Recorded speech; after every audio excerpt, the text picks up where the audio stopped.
Good morning बच्चों। आज हम आपको काव्य खंड का पाठ नंबर 4 दोहा पढ़ाएंगे। ये दोहे रहीम जी द्वारा लिखे गए हैं। रहीम जी, इनका पूरा नाम अब्दुल रहीम खान खाना था और इनका जन्म 1556 में लाहौर में हुआ था। इनके पिता का नाम बैरम खान था, जो मुग़ल सम्राट अकबर के संरक्षक थे। किन्हीं कारणों से अकबर इनके पिता से रुष्ट हो गए, जिसके कारण उन्हें हज पर भेज दिया गया था। रास्ते में उनके शत्रु ने उनका वध कर दिया। बाद में अकबर ने रहीम और उनकी माँ को अपने पास बुला लिया। बालक रहीम और उनकी माँ की अकबर ने देखभाल की और भरण पोषण का इंतज़ाम भी किया। अकबर ने रहीम की शिक्षा की भी उचित व्यवस्था की। रहीम ने कई काव्य ग्रंथों की रचना की थी। इनमें रहीम सतसई, श्रृंगार सतसई, नगर शोभा, मदन नाटक, रास पंचाध्यायी, रहीम रत्नावली, बरवई नायिका भेद प्रमुख हैं। इन्होंने फारसी भाषा में भी ग्रंथों की रचना की थी और इनकी रचनाओं का पूर्ण संग्रह रहीम रत्नावली के नाम से प्रकाशित हुआ। रहीम ने जो नीतिपरक दोहे लिखे थे वे अत्यंत प्रसिद्ध हुए। इन दोहों में जीवन के अनुभवों का सार निहित है, इसलिए उनके दोहे जन साधारण में लोकप्रिय हैं। रहीम ग्रंथावली संपादक डॉक्टर विद्यानिवास मिश्र में रहीम ने समस्त रचनाओं का संकलन एवं संपादन किया है। आज यहाँ उन्हीं के लिखे हुए कुछ दोहे हैं जिनके बारे में हम आपको बताना चाहते हैं। इसमें पहला दोहा है, जो रहीम उत्तम प्रकृति का करी सकल कुसंग, चंदन विष व्यापत नहीं लपटे रहत भुजंग।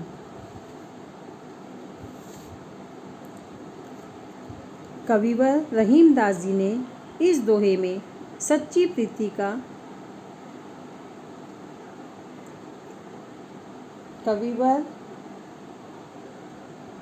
रहीम दास जी इसके रचयिता हैं। उन्होंने इस दोहे में बताया है कि श्रेष्ठ स्वभाव के लोग बुरे साथ में पड़कर भी श्रेष्ठता को नहीं त्यागते हैं। श्रेष्ठ स्वभाव के लोग बुरे साथ में पड़कर भी श्रेष्ठता को नहीं त्यागते हैं। रहीमदास जी कहते हैं, जो लोग श्रेष्ठ स्वभाव के होते हैं, कुसंगति उनका कुछ भी नहीं बिगाड़ सकती। जैसे चंदन के वृक्ष पर सर्प लिपटे रहते हैं और फिर भी उसमें सर्प का विष व्याप्त नहीं होता, वह सदैव ही शीतल बना रहता है। रहीमन प्रीति सराहिए मिले होत रंग दून, ज्यों जरदी हरदी तजे तजे सफेदी चून।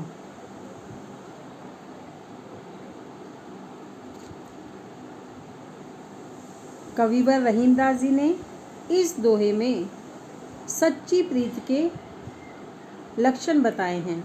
रहीमदास जी कहते हैं कि उस प्रेम की प्रशंसा की जानी चाहिए जिसमें प्रेमी से मिलने पर प्रेम का रंग उसी प्रकार दुगना हो जाता है जिस प्रकार हल्दी और चूने के मिलने पर हल्दी अपना पीलापन त्याग देती है और चूना अपनी सफ़ेदी, दोनों मिलकर लाल रंग के हो जाते हैं। आपने देखा होगा कि जब हल्दी और दूध को एक साथ मिलाया जाए तो उसका रंग सफ़ेद हो जाता है, उनका रंग लाल हो जाता है।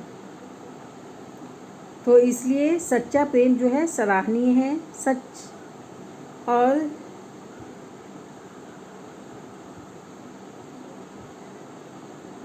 इस प्रेम का सम्मान करना चाहिए। रहीमन फिरी फिरी पोई ये टूटे मुक्ता हार, रहीमन असुआ नैन ढरी जिए दुख प्रकट करे। प्रस्तुत दोहे में बताया गया है कि यदि सज्जन लोग या मित्र रूठ जाएं तो उन्हें मनाने का हर संभव प्रयास करना चाहिए। रहीमदास जी कहते हैं, यदि स्वजन रूठ जाएं तो और यदि उन्हें 100 बार भी मनाना पड़े तो उसी प्रकार मना लेना चाहिए जिस प्रकार से टूटे हुए मोती के हार को बार बार मोती पिरोकर गूंथ लिया जाता है। सज्जनों को कभी भी नाराज नहीं करना चाहिए और यदि वे रूठ भी जाएं तो उनको मनाना ही श्रेयस्कर है, क्योंकि वे तो मोती के हार के जिस तरह से मोती के हार का एक एक मोती मूल्यवान होता है, ठीक उसी समान वे स्वजन भी बहुत मूल्यवान होते हैं। रहीमन असुआ नैन ढरी जिए दुख प्रगट करे, जाकी निकारो गेहते कसना भेद कही देई। प्रस्तुत दोहे में रहीमदास जी ने ये बताया है कि आंसू हृदय के दुख को व्यक्त कर देते हैं। रहीमदास जी कहते हैं, आंसू हृदय में छिपे हुए दुख को व्यक्त कर देते हैं। जिस प्रकार किसी व्यक्ति को यदि घर से निकाल दिया जाए तो वह घर के भेद को अवश्य ही बता देगा, इसी प्रकार आंसू जब हृदय रूपी घर से बाहर निकाल दिए जाते हैं तो हृदय के दुख रूपी भेद को बता देते हैं। कही रहीम संपत्ति सगे बनत बहुतु बहुरीत, विपत्ति कसौटी जे कसे ते ही सांचे मीत। प्रस्तुत दोहे में रहीम जी ने सच्चे मित्र की परिभाषा दी है।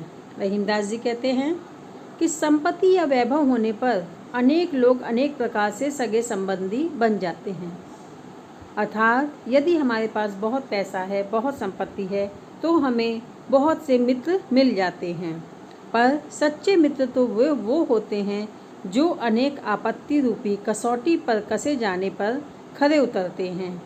कहने का भाव यह है कि सुख और संपत्ति में तो बहुत सारे लोग मित्रता दिखाते हैं, किंतु आपत्ति आने पर जो साथ नहीं छोड़े वे ही हमारे सच्चे मित्र हैं।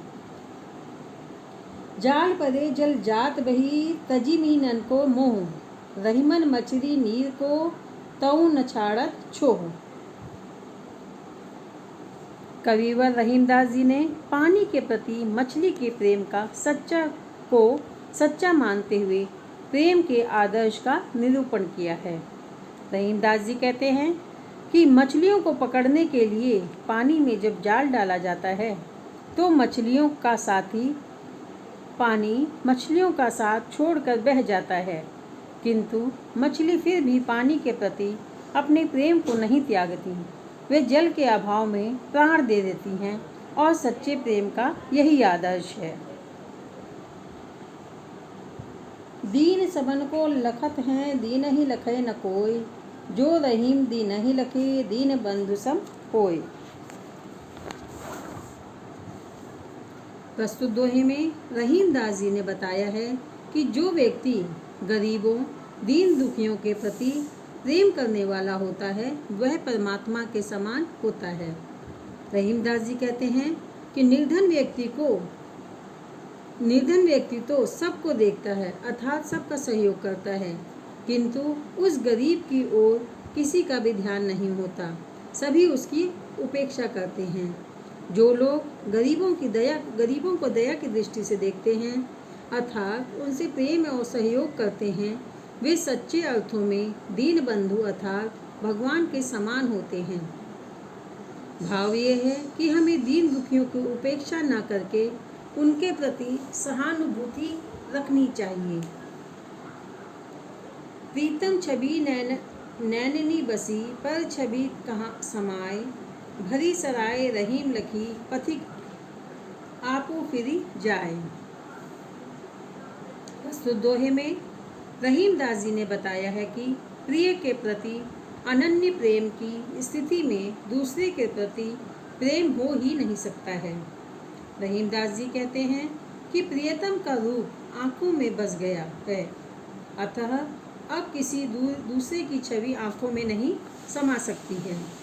जिस प्रकार से सराय को मनुष्यों से भरा हुआ देखकर यात्री स्वयं ही लौट जाता है, उसी प्रकार नेत्रों में खाली स्थान न देखकर अन्य छवि स्वयं ही वापस चली जाएगी। रहीमन धागा प्रेम का मत तो रो चटकाए, टूटे तैसे फिर ना जुड़े जुड़े गांठ पड़ जाए। प्रस्तुत दोहे में रहीमदास जी ने प्रेम संबंध को कटु वचन या दुष्टता के व्यवहार से न तोड़ने का उपदेश दिया है। रहीमदास जी कहते हैं कि प्रेम रूपी धागे को बेरहमी से या चटकाकर नहीं तोड़ना चाहिए, अर्थात कटु वचनों या कठोर वाणी से प्रेम को समाप्त नहीं करना चाहिए। यदि यह प्रेम रूपी धागा एक बार टूट गया तो फिर जोड़ने से भी नहीं जुड़ता, और यदि ये जुड़ भी जाता है तो धागे को जोड़ने के समान, यदि जुड़ेगा भी तो टूटे हुए धागे को जोड़ने के समान मन में गांठ पड़ जाएगी। कहने का भाव यह है कि सृष्टि के इस कोमल प्रेम भाव की रक्षा बड़ी ही सावधानी से करनी चाहिए। कदली सी भुजंग मुख स्वाति एक गुण तीन, जैसे संगति बैठिए तैसे ही फल दीन।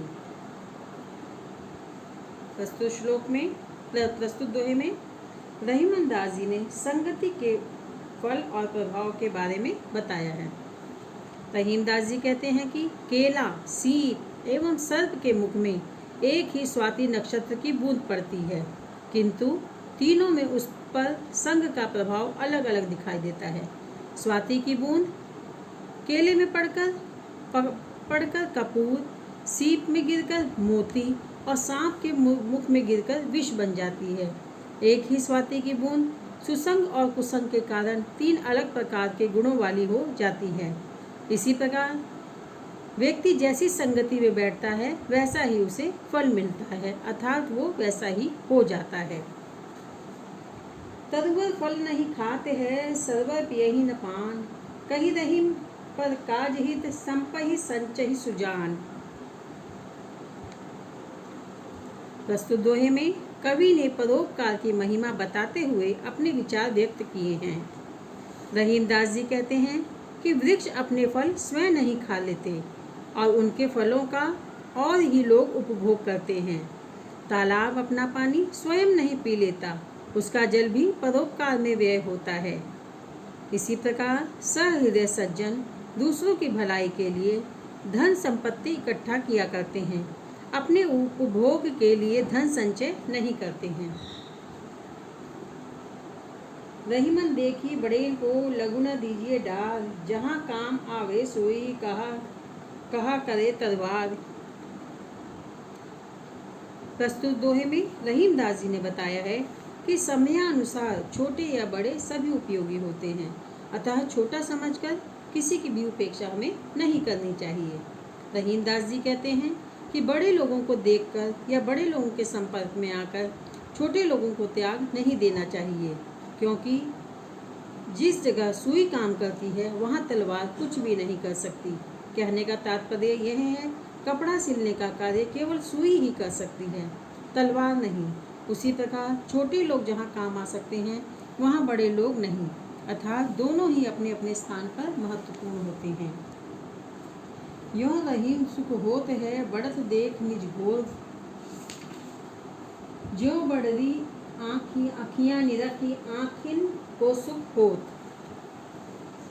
प्रस्तुत दोहे में रहीमदास जी ने इस मनोवैज्ञानिक तथ्य का उद्घाटन किया है कि सभी को अपना वंश बढ़ता हुआ देखकर सुख होता है। रहीमदास जी कहते हैं कि अपना वंश बढ़ता हुआ देखकर मनुष्य को उसी प्रकार का सुख मिलता है जिस प्रकार बड़ी बड़ी आँखों को देखकर आँखों को सुख होता है। रहीमन ओछे नरन ते तजो बैर अरुप्रीत, काटे चाटे स्वान के दुहु भांति विपरीत।